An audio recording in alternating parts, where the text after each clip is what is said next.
गलती कैसे कैनी,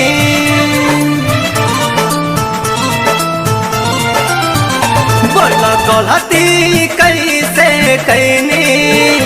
एगो देह भर के चुम्मा तैनी, फिर से मांगत रहले कि वही खातिर कानत रहले, फिर दिन से मांगत रहले कि वही खातिर कानत रहले।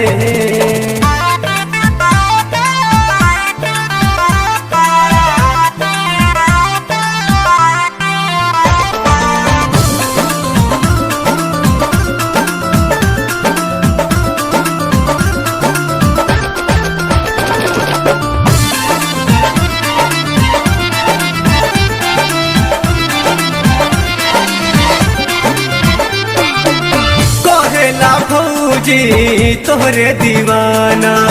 तैबू न चुम्मता खाइब न खाना, कहले भौजी तोहरे दीवाना तैबू न चुम्मता खाइब न खाना,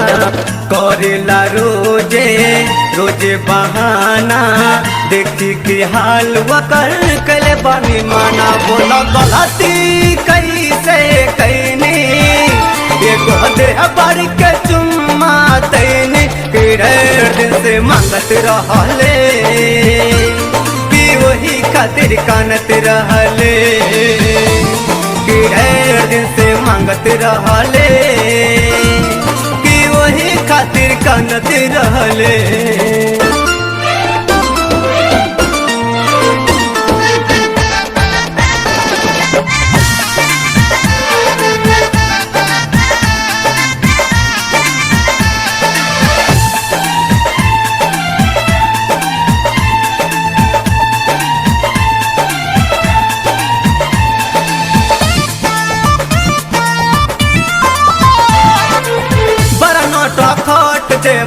रंजस मौजलाल हो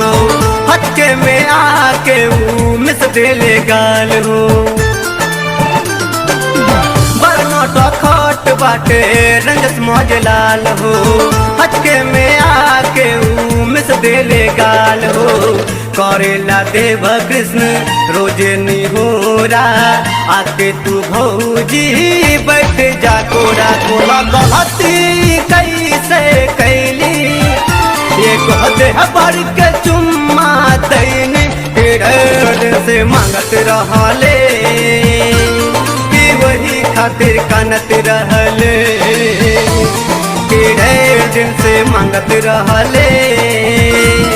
कि वही खातिर कानत रहले, बोला गलती कैसे कैनी, एगो देह भर के चुम्मा तैनी, फिर दिन से मांगत रहले कि वही खातिर कानत रहले, फिर दिन से मांगत रहले कि वही खातिर कानत रहले।